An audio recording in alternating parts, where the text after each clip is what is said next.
All right, welcome to another edition of International Soccer Break. I'm your host, Sahil, and it's a very special episode today because we are going across the pond to our good buddy here, Bick, live from London, wearing his English jersey right Not there. really.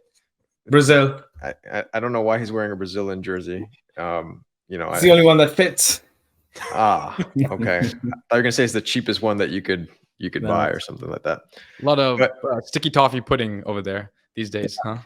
So to this day, I'll get into it later, but the worst possible thing I've ever eaten was with Bick when he forced me to eat a meat pie at a Chelsea game, which I loved that. I thought that was great, really. I thought that was pretty good. I don't know what you're talking about. That's a good segue into what we want to talk about today. And, we want to start with what is the actual perception of American soccer for those across the pond? The inventors of the game. Yeah, the inventors of many games. So I think what I'll talk about is my perspective of the British perspective of American soccer. I don't think I can speak for 65 million people. I think that's why we brought you on the show, by the way, to speak for 65 million people. Of course, yeah. Continue. I'll try my best. So I think generally it's been seen as a bit of a joke traditionally. Obviously, perceptions change depending on performance. And I think over the years, there has been a bit of respect for American soccer or football, just based on performances. In the World Cup 2010, 2022, England still hasn't beaten the US. I mean, famously, England lost in 1950. So I think there is, and then in addition to that, you have Premier League players, Clint Dempsey, Landon Donovan, Pulisic. I know you said Chelsea misused him, but he did okay. He didn't do too badly. 20 goals. He had some big goals. Yeah. So, and then obviously the goalkeepers, where you could say for the longest time, would you have had Rob Green in 2010 or Tim Howard? I think Tim Howard is a better goalkeeper at that point. So there has been consistently one position where the US does really well. Yeah. And then generally, I think in midfield defense, US has been okay. Not too bad. The US will never embarrass themselves. You'll always see a certain amount of effort given by American players. So I think there is that grudging respect. Okay, so that's for the national team. But yeah. Now let's talk about go ahead. Effort is always, and that's for us is where we're trying to go. Yeah. Everyone talks about effort from an American perspective, right? This team for a long time has been defined by their work ethic, how much they're willing to put into the game. And that's the spirit, and that's how the American players perceive. We're having some players now that are more technical, and so we're seeing our federation, our sport grow in that regard. But the question is, are you taking American players seriously for their technical ability, or are we not there yet? I think that's a very good point. I'd like to think that football is so professional now that people will not let their prejudices get in the way. And the teams that don't let their prejudices get in the way will perform better. And then, they will sort of raise the bar for others. It's almost like a money ball in a different way. There is a perception of a certain type of Brazilian player, or Argentinian player, or American player, that this is what they'll do. But if you can see beyond that, I would hope that that's the case. I think you'll have to separate fans versus managers in that sense. I think Clint Dempsey said that he always had to work hard. He always felt that he had to work harder than the other players to get in. People would come back from an injury, they'd be guaranteed a place, whereas he had to work for his place every single week. Yeah. And he felt that he had to earn that respect from Roy Hodgson. And that was probably 10 years ago.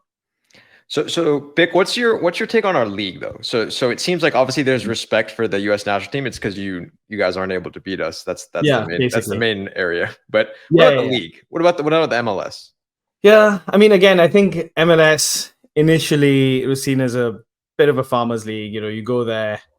Firstly, you wouldn't even go there. I think David Beckham was the one that sort of broke that ceiling, right? And then he went there with the idea that I'm going to, take this to the next level. And I think to an extent he was successful. Yeah, I think so. At least in raising perceptions globally, bringing a bit of glitz and glamour to the league. And then again, over time, I would say it actually mirrors the respect that English people or British people have for US soccer generally. Like the MLS is seen as a slightly better league. But again, is it one of the top leagues in the world? Is it ever going to be a top league? I think people still can't wrap their heads around the promotion relegation side of things, because every other league in the world has that. It's still a bit of a top-down league, although not as top-down as Saudi. There's a lot of grassroots fan support. So more serious than Saudi? That's what more I'm hearing? More serious than Saudi at this point, but we'll see how the Saudi league develops. That is a topic for. Well, you're sending your finest time. there, Hendo, Gerard. They're all going. So and Gerard as well. Yeah. Yeah. All right, so that's kind of setting us up for the onside offside topic of the day. Because if you're not aware, we do this segment at the end of the show where we choose a topic and you guys give your input. So Sheffield United just lost yesterday, 8-0. Got hammered. So here begs the question of, would Inter Miami, who's our favorite MLS team, beat Sheffield United? Onside or offside? Who wants to start it? I think this is obvious. This is obvious, but it's a unique moment in time where we have a team like Inter Miami with the greatest player to ever live. And for that reason, I think that Inter Miami would not only win, but they'd win handily. Because this is a team that in Inter Miami has everything in terms of attacking ability, right? And Sheffield United doesn't pose that much of a threat going forward. Athletic in some areas, but I don't think this is much of a contest, right? The real question is, could Inter Miami get a result against Newcastle? That's the real question. For me, I'm onside on this. Inter Miami will beat Sheffield, but that's unique.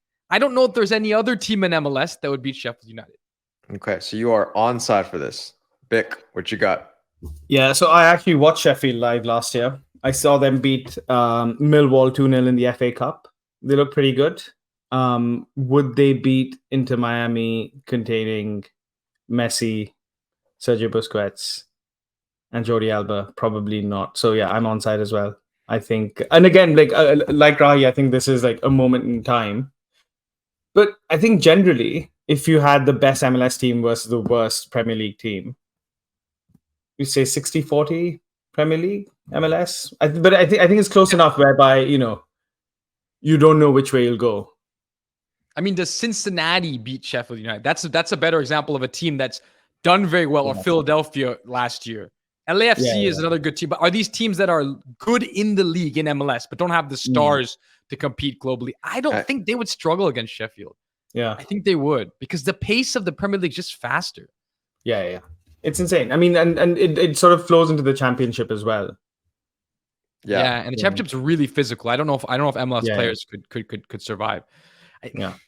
All right, this I is am very on unique. board. Yeah, I'm on board with this. I'm on board with both of you. I think Inter Miami beats Sheffield United. I don't think it would be as straightforward as an 8-0 drubbing by Newcastle, but I do think they win by a goal or so.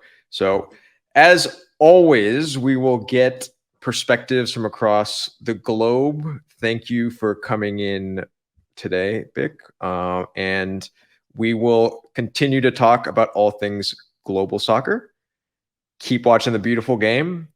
And Bick, find yourself a jersey that is not for sale, man. So we need. Where would Inter Miami finish in the Premier League? That's the real question. That is just avoid relegation. 17th. 17th, I think. 16th, 17th. They'd just avoid relegation. Messi.